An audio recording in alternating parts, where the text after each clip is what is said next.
Hello and welcome back to Bloodborne. This is part 6 of our Beast Cutter run. Last time we went through Upper Cathedral Ward and Yahar Ghul. And this time, as you can tell by the unique scenery, we are going through a Chalice Dungeon. This one is going to be the Ailing Loran Chalice, and is going to be the only one we do this weapon class run.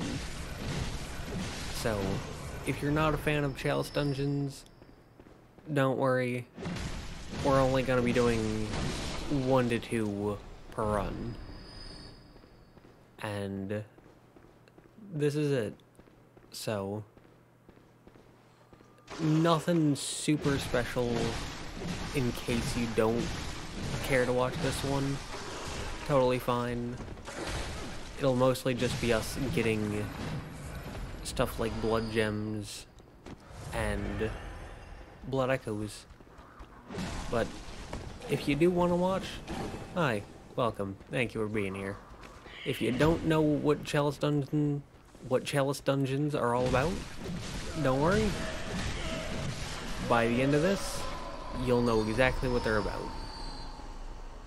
So, Bell-ringing woman, an enemy that's kind of unique to these parts. You don't really see them in a whole lot of Chalice Dungeons, but they're around.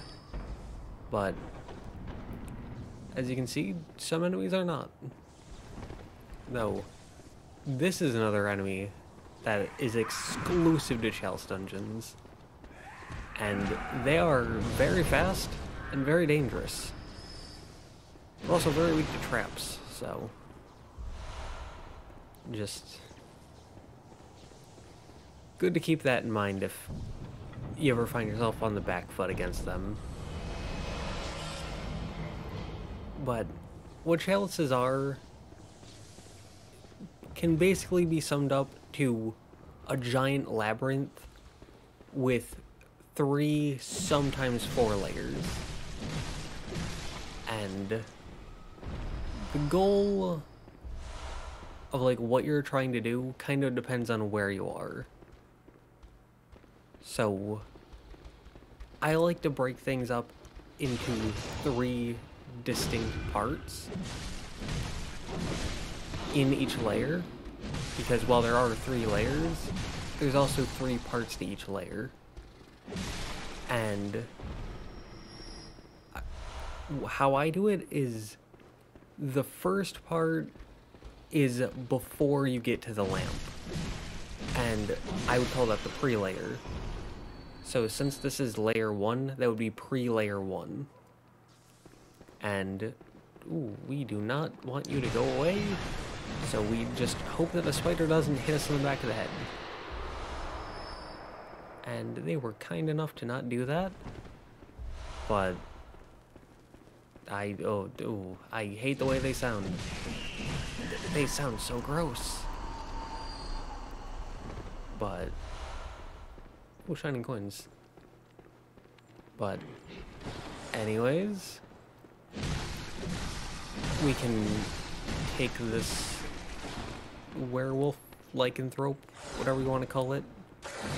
We can take them out,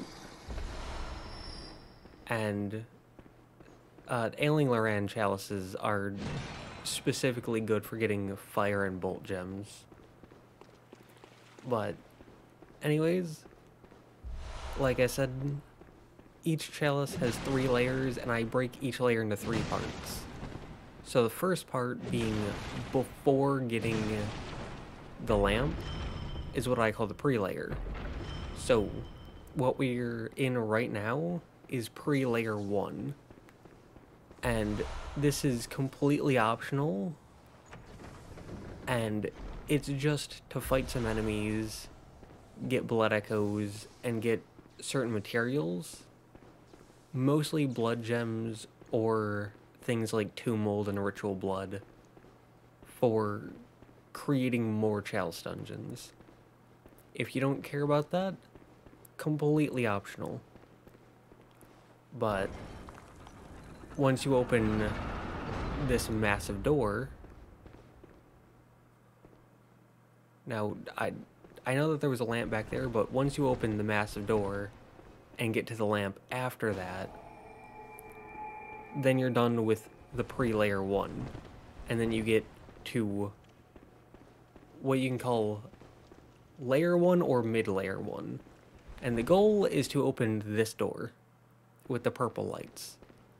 And the way you do that is by finding a lever somewhere in this layer. And this entire room, yeah, these enemies are pretty slow. They don't really run, but I had taken a few days off because I was recording something else for Dark Souls 1. And so I wanted to just get back into the groove of things, kind of refigure out how exactly this weapon moves, since it's so different from anything in Dark Souls 1. And specifically the alternate form, did that enemy just regain health? That is something that happens sometimes. But anyways, I wanted to just refigure out how exactly the weapon swings and where it hits and where it doesn't, because that maybe not the difference between life and death, but it can be the difference between hitting an enemy or getting hit. So I just wanted to refamiliarize myself with that. But looking around, I saw that, and that's just kind of like a little environmental trap. And I threw a shining coin down so that way when we go down there, I would know where exactly we would have landed. But continuing on, Chalice Dungeons. This one, I believe, was hand-built, but a lot of Chalice Dungeons, specifically the root ones, are basically just randomly generated, and there's like a handful of pre-made rooms that are just thrown together. And as you go through the Chalice Dungeons, you'll really see what those pre-made rooms are. Like the big rectangular room we just went through, this room with a small upper area that we're on now, and a staircase leading down with 2 little side slots with some kind of reward at the bottom, protected by an enemy. But there, like I said, the goal of this mid-layer 1 is to find a lever, and we did that. So we could just continue on if we wanted to, but I wanted to keep going. And here's that shining coin, so if we fell down that hole, this is where we would end up. But continuing on, there's a guillotine, so don't want to fall for that. But there's also a werewolf lycanthrope, whatever you want to call them, in here. I call these ones werewolves, but some people have different names. I believe the official name is like Scourge Beast, but I very rarely use the official name unless it's a boss, because then you actually get a name for it. But here there's 2 Ritual Blood 5, and if you're trying to get a lot of Ritual Blood 5 quickly and easily, don't forget the guillotine, then doing the Ailing Loran Chalice is really good because you get 2 right there in layer 1 super easily. And yeah, I forget what I was trying to show there, because I do the voiceovers a few days after, at least for Bloodborne. But with the lever pulled, those purple lights turn blue, and we now move into post layer 1. And sometimes there's a side door in these post layers. Now, the goal is just to beat the boss, because if you follow the path down, there's a boss. But if there is a side door like this, then just like in pre-layer 1, you can go through and just fight some enemies, get blood echoes, maybe get some blood gems, maybe get chalice materials. There's nothing you really need down here. This is entirely optional, but this is something you can do if you want to. Now what I'm doing here is trying to get the enemies to come back with me into the hallway without having the little skittery guy move, because I want to get their item. And thankfully they're doing that. Now, if you're not big on Chalice Dungeons, you may wonder why there's a ton of these old Yharnam enemies here. And the reason is because there are 4 different types of Chalice Dungeons. There's Thumarrow, there's Hintertomb, there's Ailing Loran, and there's Is. And that thing we just got is 12.6. And it's a crescent one. Our weapon uses a triangle, but both the Uncanny and Lost versions have crescent, so that's why I picked them up. Because the thing we just picked up, it would be useless for a main weapon, but we can put it on the Uncanny and Lost versions. Anyways, the 4 different chalice types of Thumarrow, Hintertomb, Ailing Loran, and Is all have different aesthetics and enemy types. For example, this giant room with all the bridges is entirely exclusive to Ailing Loran chalices. And so you won't see them in any of the other 3 chalice types. Which is kind of a shame, because this is one of my favorite rooms. There's never anything in them. They're entirely just a connector between 2 different rooms, but I don't know. I think they're very cool. But these wooden doors with kind of gold interlayings in them always lead to this exact kind of room. And that, enemy noises? I heard enemy noises. Well, doesn't matter. As long as we take it slow and don't die, we'll be fine. As is customary for video games. Just don't die. Pretty simple. Now, these chests, they do change between each thing, like each different version of this room, but the layout of the room and the pillars and whatnot is always the same. But these 3 little gaps on the left side and on the right side can all have a chest, and then there's a chest in the back center. So you can have a total of 7 chests. But here, as you can see, there's the bridge up top and a bridge down, and we can see an item and I think an enemy down there. So we might be able to get to that bridge down there later on.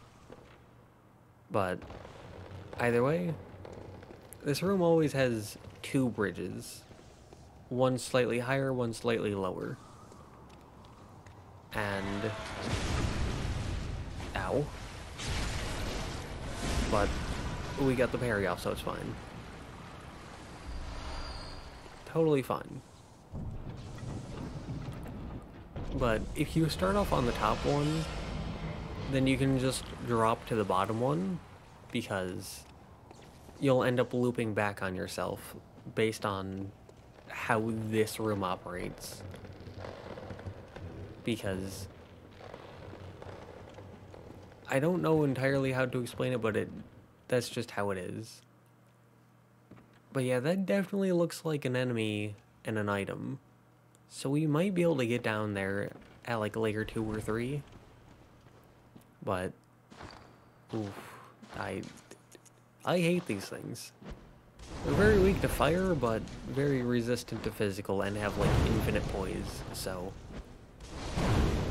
just Molotov them if you see them. Or run past because they're very slow. But heading up here, there's another one of these skittery bug things. And so we can take them out. And dirty blood gems just give poison buildup, I believe. But here, that's where we headed out into the 2 bridge room. So, like I said, that room always loops back on itself if you start at the top and drop down to the bottom. Just based on how they're created. But, like I said, just like pre-layer 1, all of that was optional. It just gets you items and whatnot, so items, blood echoes, chalice materials. So if you don't want to do that, you don't have to. But you might have noticed that fireball that they hit us with took half our health. And the visceral attack we got off took like 1/10 of their health. So this boss hits very hard and has a lot of health. And because I haven't practiced in a few days, I'm going to take this a bit slow, a bit cautious. So I'm sorry if this takes longer than a normal boss fight for me, but I don't want to get 2-shot. So, and I don't want to get comboed to death. But they have a certain like 2 to 5 swing combo that I'm looking to exploit. And you might have seen it a few times early on. It's that one. The one where they swing starting with their left arm, which is to our right. It is very easy to get a parry on the second shot, or the second swing, because they pretty much always do at least 2 swings, and they can actually do up to 5. And as you can see there, we got hit by the first fireball, and it stunned us long enough to get us hit by the second, and that nearly one-shot us. But yeah, that combo is what I was looking to exploit. But we didn't get it that time. So we're just gonna take it slow, get it out as much as we can, and just play it safe. Because it is better to be safe than dead. But at about half health, they did a little animation, and that brings them to phase 2. And I'm not entirely sure what that does anymore. Outside of, they have a jump attack, and it creates a fire around them. That attack, and that fire. Good timing. But yeah, outside of that, and outside of that attack, where they put their fingers together and thrust them forward, in phase 1 that's just a physical attack, but in phase 2 it also creates a fire. Outside of those 2 attacks, I don't know if them going to phase 2 actually does anything. Maybe it makes them more aggressive, or makes them more likely to do fire attacks or something. Again, not entirely sure, because I actually haven't played Bloodborne in a very long time. Before my previous run, my first run before that was back in 2021. And so, yeah, it's been quite a while. But here, from the elevator to the lamp just beyond this door is what I would call pre-layer 2. And it is entirely optional. And a door like this being in the pre or post layers isn't guaranteed. More doors show up the higher a depth is, because each chalice has something called depth to it, and that can range from 1 to 5. And there are a few like 6s or 7s, but those are quite rare and aren't part of any of the main Chalice Dungeons. Just some of the cursed ones. But the higher a chalice's depth is, the more of these extra doors there will be. And one of these things, again, just Molotov them if they're very weak to fire and very slow. But they survived that, apparently. But it's fine. Now,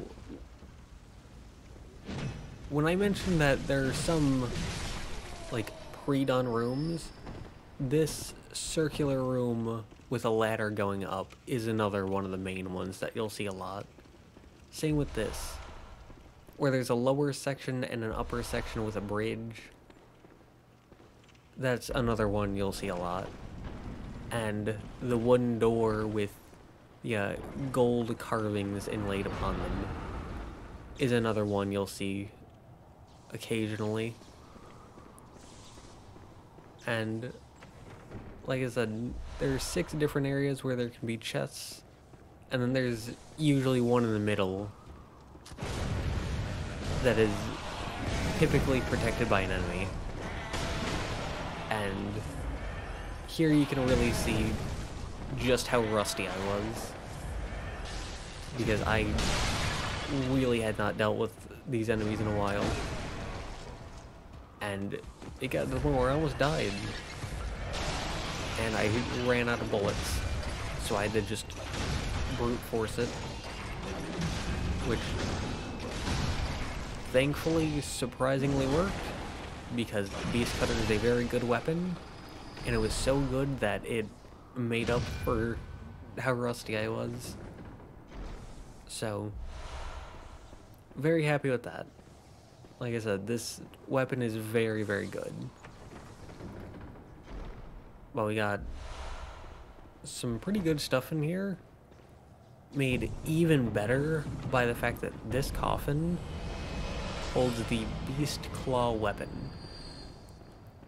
So that is the Ailing Loran Chalice, pre-layer 2. You can find Beast Claw if you want that. And heading down here, I usually go up the ladder before exploring the second option, because the second option holds enemies. And then when you leave, there's only one other option, since you just left one option. So it's easier, at least for me, to find where you need to go. Don't know where that rapid poison came from, considering it popped up before I got attacked. At least I think so. But anyways, here's a hunter. And this hunter is using the Beast Claw weapon. So you get a little show of what that's about and what its attacks look like. when I stop stun locking them, at least. There you go. You can see a few of their attacks. But, yeah, that's a hunter. And he gave 21, nearly 22,000 souls. And at this point, you may see that we have 343,000 souls. And I don't know what that Scourge Beast is doing, but we're just gonna ignore it. Alright, they freed themselves from whatever jitters they had going on. So that's good to see. But we can kill them. Got some blood vials. Nice, because we had 8. And you may think, alright, you have 11 blood vials, which is just over half. You have 0 bullets, and you have 351,000 souls. This is the point where you go back to the Hunter's Dream, right? Because you're heading straight back to the lamp. And that would be entirely logical. There'd be no reason not to do that. However, I'm not logical. I am, ooh. Well, we're gonna head back up. And we are going to Molotov that thing. Because it is very weak to fire for a 3rd time. And a pain in the butt when you don't have fire. But we took them out, and we're gonna continue on, because doing the logical thing of going back to the Hunter's Dream is just silly nonsense that I would never partake in. And I'm sure that this will not bite us in the butt with how these enemies do a lot of damage and how I'm rusty and therefore will get hit more often and have no bullets to parry and have half the blood vials that I could have. I'm sure this will all be fine. I'm sure it'll work out. And we're just going to continue on and not worry about the giant noise that just happened or the giant flaming fireball that's coming down at us. See? What did I say? You just don't worry and you'll be fine. Now this circular... hi. Hello. That's a lot of damage. I forgot that enemy comes down here. But they were half health, so it doesn't matter. Look at that, we got 3 blood vials back. Look at that, we're heading up there. We'll be fine. Anyways, this circular spiral tower with a thing down in the middle. This is another one of those reoccurring rooms you'll see. But you mostly see it in Hintertomb and Ailing Loran chalices. Now, these red spiders here, well, that indicates a bell-ringing woman. Because the bell-ringing women spawn these red enemies that will just continuously show up until you kill the bell-ringing woman. They're really cool enemies, which makes it kind of sad that they're only seen in Yahar'gul outside of the Chalice Dungeons. They do appear sometimes if you're playing online, mostly when you summon someone else, but they serve an entirely different purpose there, so kinda hard to call them the same enemy, but ow! That was a lot of damage. The enemies here do a lot of damage, apparently.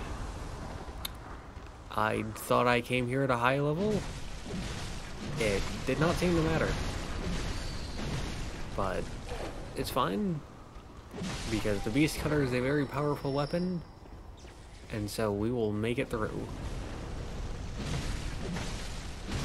Now, I mentioned the bell ringing women being almost entirely exclusive to Chalice Dungeons. But there's another enemy like that. And they're not only exclusive to just Chalice Dungeons, but just to Ailing Loran Chalice Dungeons. So, we got that, but it's this enemy. And they're like a pyromancer mage thing. And they have a very cool cloak. They have these neat little horns. They straight up just throw fireballs at you. They have a bit of hyper armor if you swing on them too long. And I love these enemies. They're really, really cool. And so, it's kind of a shame to me that a lot of people will never see that enemy just because they don't find the Chalice Dungeons to be super entertaining. Because there are lots of enemies like that, and lots of bosses like that. They're just so cool. But people just don't see them. And it's kind of sad. But there's nothing in that room. It's purely a transition room. For some reason. But we've already went through this middle door, so we've done everything here. As I said in layer 1, the point of the mid layer is just to find that lever to unlock the door into the post layer. So now we're heading into post layer 2, where we could just go straight forward and fight the boss, but there's this side door here, and because I want to fight and do stuff and get items, because yummy tasty items, we're gonna keep going on and try to explore every room, try to fight every item. You know, fighting items as people do. I'm definitely not very tired. But you may notice that I keep looking up the stairs like a psychopath or like a crazy person. There's a reason for that. And as it turns out, I was delusional for doing that because this door was closed. But this is why I was looking up the stairs. Because I knew that there were spiders. Not just any spiders.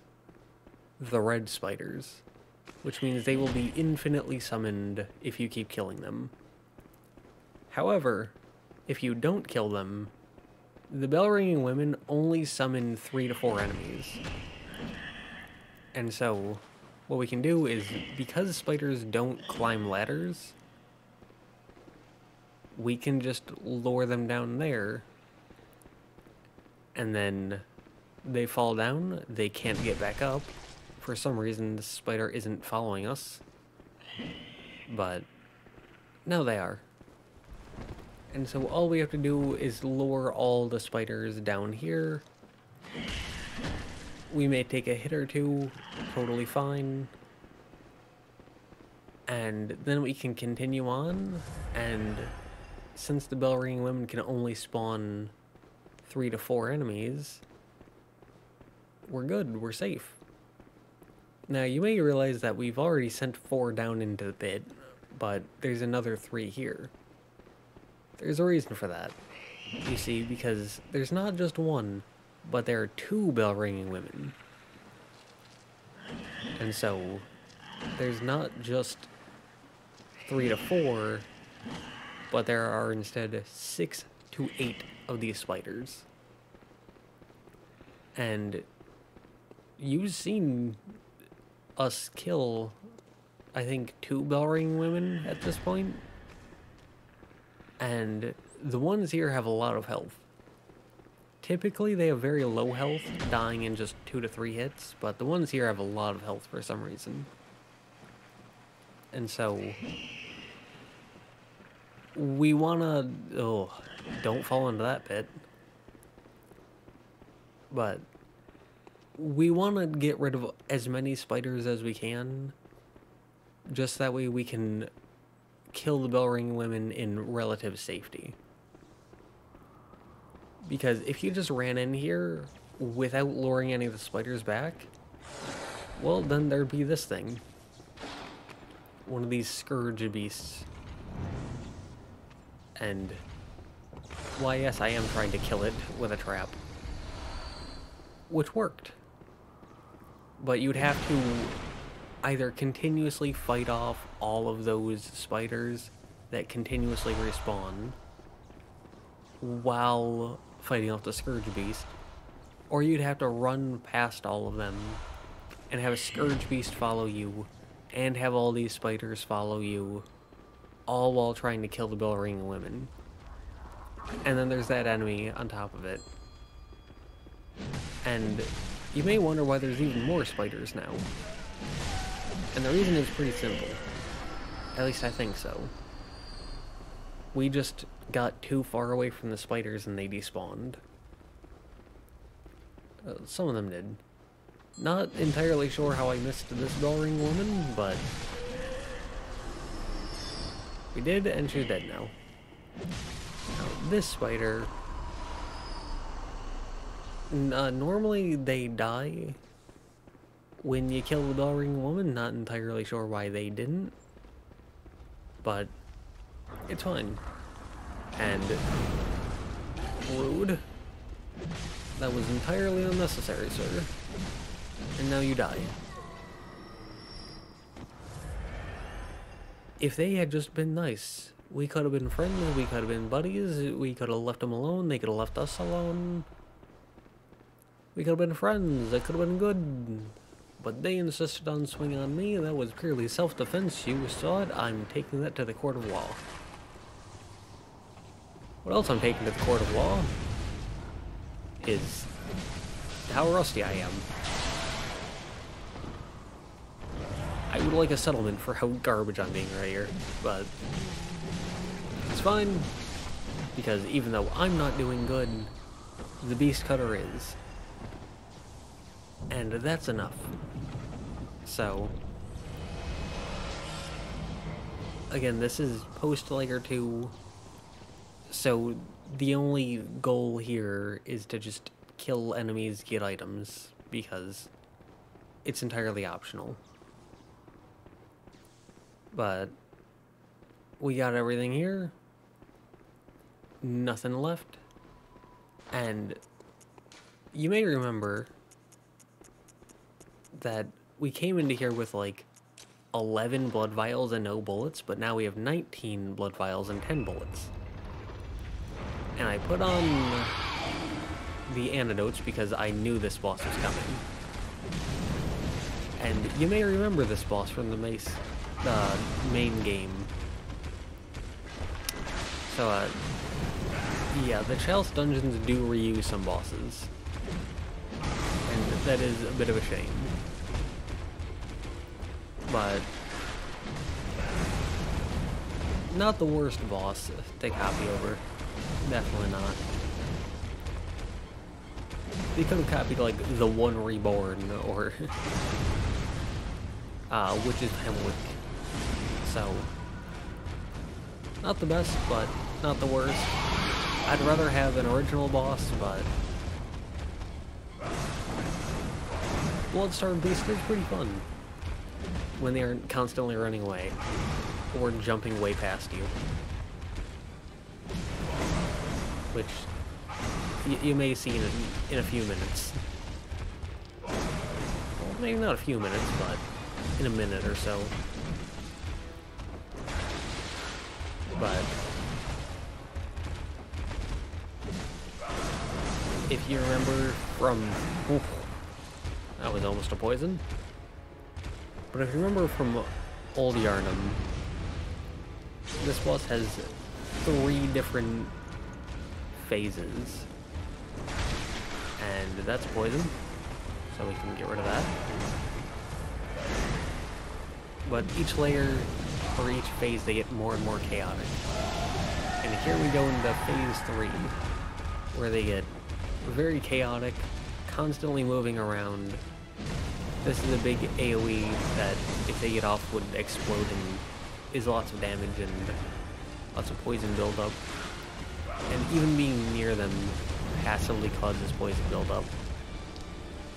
But as you can see, they're all super jumpy now. And we can only get 1 to 2 hits off before they jump out of range again. Or scutter around.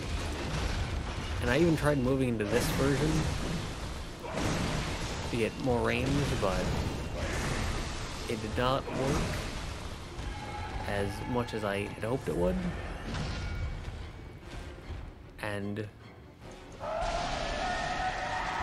we went through a full fire paper.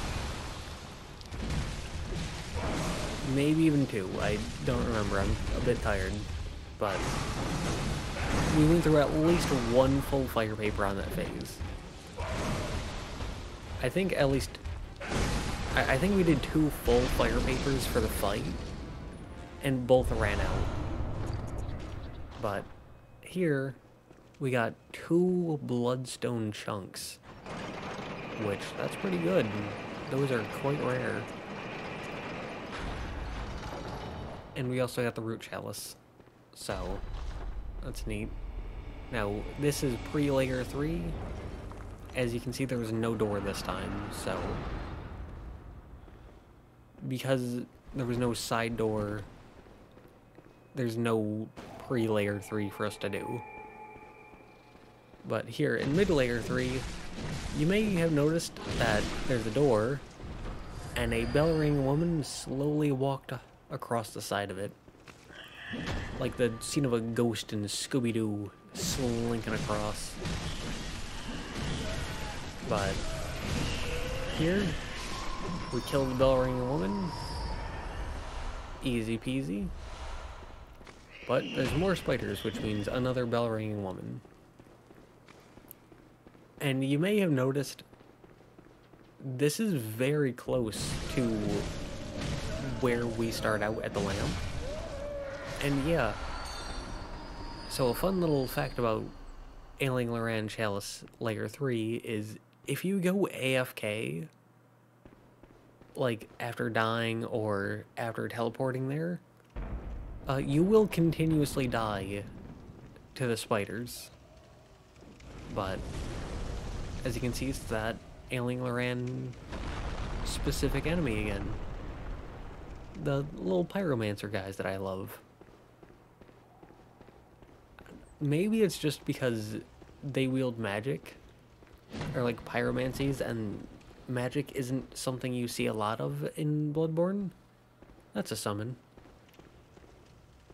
But yeah, you don't really see a lot of magic, or a lot of like Dark Souls-esque weaponry in Bloodborne. So being able to see it here, that's a sage. But when you do see it in Bloodborne, it's usually in the Chalice Dungeons. And I always love seeing it. Especially the pyromancies. I don't know why, but I love seeing pyromancies. Or just like the manipulation of fire in these games. It's very cool. Especially in Bloodborne, since it's so much rarer. But as you can see, there's another sage, and they have a red glowy smoke around them, which is a buff. I believe it means they do more damage, or they have more health. It might be more health, but not entirely sure. But just like with the Layer 1 boss, I was hoping to get a certain specific attack that's a lot easier to parry. I didn't get it, but they still died, so it's okay. And we're picking up quite a few blood vials. Not there, but still. But here, we got that. We got the lever, which means we can now go straight to the boss if we want to, but that's not what I'm here for. Now, you may notice that at this point, I have 617,000 blood echoes, which is almost double what we came in with. In fact, it may be more than double what we came in with, but still not done. Even though we could do it right now, we're not going to. And just back off, because these things do a lot of damage, and we don't have max blood vials, so it is better to be safe than dead. And Tomb Mold, and here's where we looked down and saw the summon. This is Beast Clawed Joseph. And this is where we saw the one sage when we were looking down at him. And I look around just to see if there's anything that'll attack us. And if we came down here first, we would be shot by the fireballs from the guys up above. So that's why it's important to do the upper areas first. But take them out. Thankfully, Beast Cutter is very, very good. And as you can see, we're just getting more and more and more blood gems, because Chalice Dungeons are where you get most of them. So, if you ever feel like your blood gems aren't good, or if you want more, it's usually a good idea to come down into the Chalice Dungeons, since enemies drop them, the little skittery bugs that normally drop upgrade materials drop blood gems here instead. Most bosses drop a blood gem. Just lots of blood gems in the Chalice Dungeons. And when I talked about certain pre-done rooms for the Chalice Dungeons that makes them feel so samey, this is another one of those rooms. And this is another one where you won't really see it in the other Chalice Dungeon types. It's mostly for Ailing Loran. But it's still a cool room. I don't know what it is about it, but Ailing Loran chalices just get some of the coolest rooms. Now, there is one in the Is chalices that I really, really like. It is a very big and complex room, and ow. Well, they can't leave that room, and our weapon has a range, so we can abuse that. And we can get our blood vials back. And you may remember, at one point we had like 11 blood vials and 0 bullets. We now have 19 blood vials and 20 bullets. And we never went back to the Hunter's Dream. So that's the power of just sticking it out. Like, it may be tempting, oh hello. But it may be tempting to head back to the Dream. But that's not something you need to do. The chalices, you may be surprised by just how many blood vials and bullets you're given, so you can definitely stick it out. Now here, way back in layer 1, I mentioned looking down and seeing what I thought was an enemy and an item, and I said, hey, maybe we can get down there in layer 2 or 3. And here it is. Yep, way up there is where we were before, with the lights. And we made it down here. And just like we did back in layer 1, we're going to start on the top one and drop down onto the bottom one. Because it's just a more efficient route. It's something that you have to figure out through doing it a few times, but like I said, it is a more efficient route. It cuts down on backtracking. It just helps speed things up a little bit, though it may be confusing when you first do it. But here in this main one, we get two bastard Loran. Loran, I don't know how to pronounce it, but that is very good. That's something you need for a few of the final chalices, but it's very rare, so that's why I really like to do these little optional sections in the pre and post layers, because it does get you some rare stuff. But here, again, in the middle of the room, there's a chest with a little skittery guy on it that we locked onto for a second. And I'm kind of hesitant to go into the room because I don't want to... Like, I don't want it to see us and then run away, because when they run away, they disappear and then you lose the items. And so I don't want them to see us and run away, but then have to try to kill them with enemies on us. And so I'd rather try to lure the enemies back to a place that's safe to fight. And thankfully we were able to do that, and now we can kill this thing freely. And I see that button on the ground, and if we had pressed that, we would have been shot by the statue, so don't want that.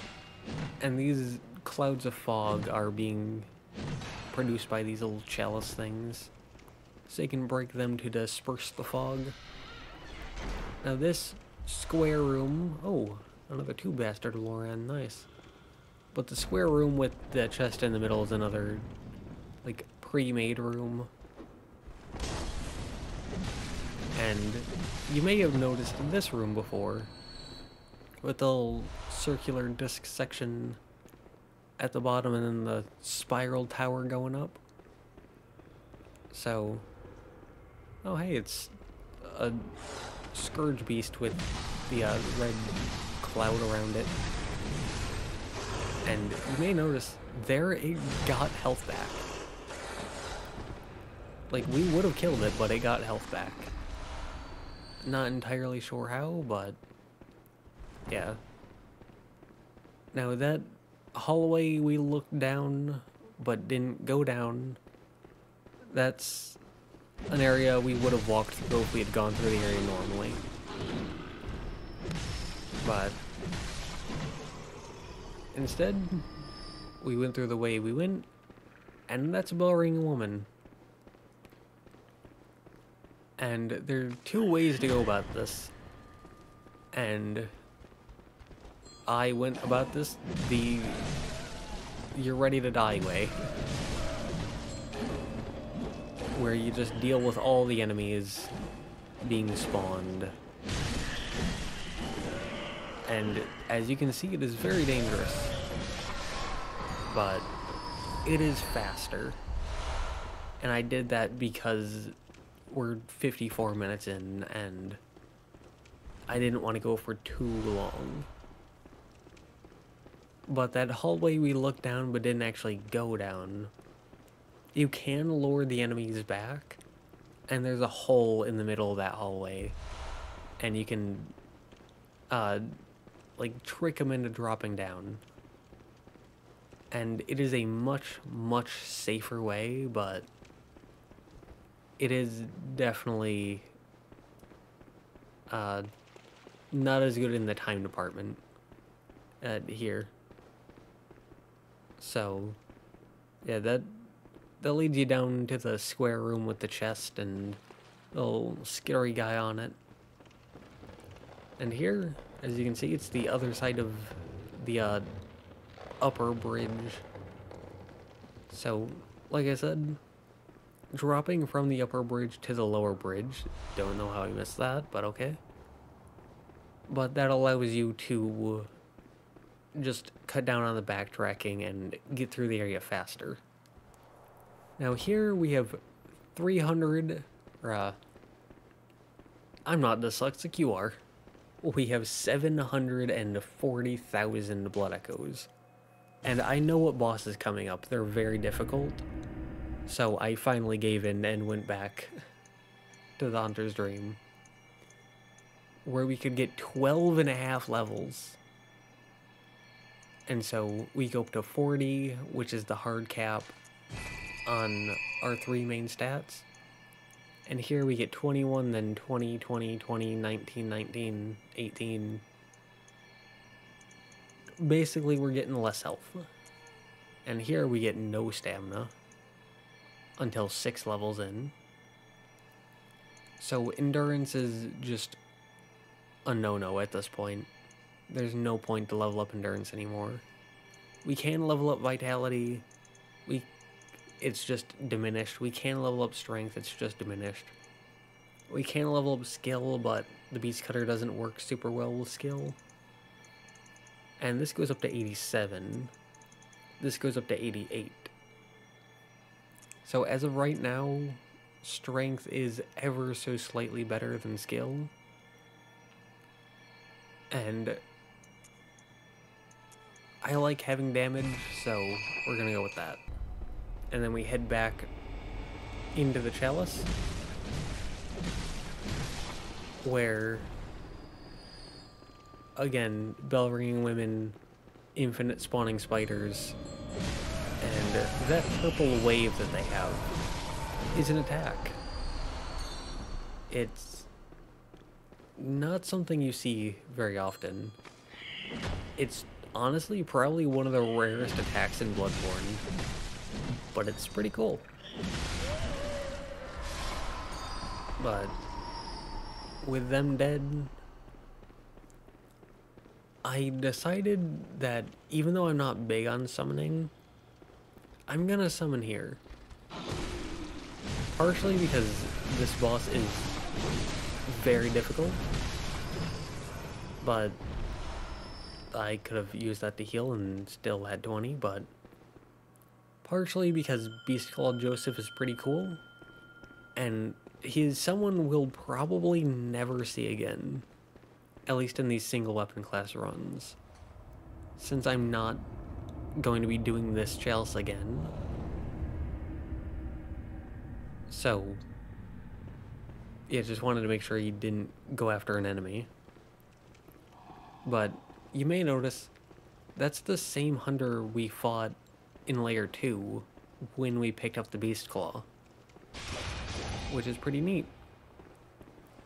And decided to go after this enemy, so Beast Claw Joseph wouldn't go after him alone, but they just kind of stood there. Now, here they went in, and as you can see, they're pretty fast. But I would rather them have stayed back. And as you can see, they're already missing a little bit of health. But it shouldn't be too bad. At least I hope not. But yeah, the things in here do a lot of damage. And because of that, I'm going to preemptively heal going in. But here we get a boss that is almost exclusively in the Chalice Dungeons. An NPC can become this guy in the base game, but it's not unless you attack him. And so a lot of people may miss it. And a lot of people will just cheese him with poison eyes, which is a shame because even though he's very difficult, if you learn how his attacks go, which as you can see by how many times I've been hit already, I have forgotten how he works. But At one point, I was doing a level 4 run, and because of how much damage they do, I had to no-hit run him. And he ended up becoming one of, if not my favorite bosses. Like, definitely top 5 in Bloodborne. And Beast Claw Joseph is already dead.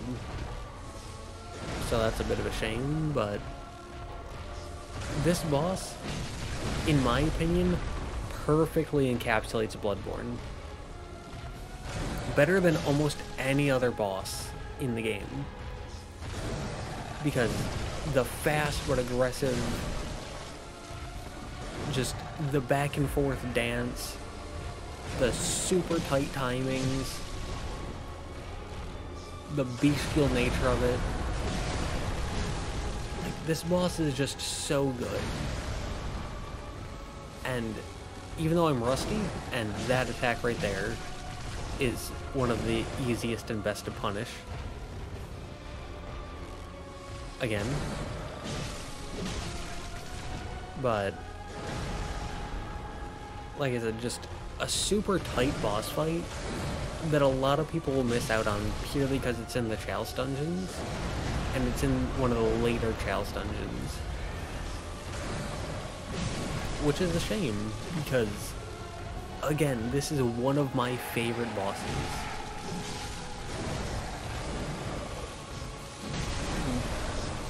In my opinion, this is how you do a spectacle fight right. Because there are a lot of fights that are spectacle, but in my opinion, they end up putting so much focus on the spectacle that it comes at a detriment to the fight itself. The Abhorrent Beast doesn't do that. There's absolutely no detriment to the fight at all, and I would say this is one of the best fights in the game. Like, it's so fast, it's so aggressive, it does not let up. They have a lot of health, they do a lot of damage. It demands you to do well. It does not allow you to be sloppy, it does not allow you to be timid. It doesn't allow you to hold back, it doesn't allow you to be passive, as you can see here. You will be punished for passivity. You will be punished for cowardice. You will be punished. You have to be fast, you have to be aggressive, you have to know what you're doing, you have to be a hunter. But it doesn't feel unfair. Like, I don't think there's any BS to this fight. It's difficult, it's tough, but it's fair. And like I said, I think it just perfectly encapsulates what Bloodborne is about. It's a great fight, it's a great spectacle, it does everything incredibly well without letting you down in anything. The only possible issue with it is that it's found in the Chalice Dungeons. And that by itself isn't really a problem. It's just that some people will miss out on it because of that. But you do that, we got a chunk, you get the lower Loran Chalice. I can take a deep breath because this was a very difficult fight. And I was rusty. As you can see, we ended it with just 4 blood vials. But yeah, I love this boss. And I wish more people would give the Chalice Dungeons a chance because of enemies like the Pyromancers and the bosses like this. But with that being said, yeah.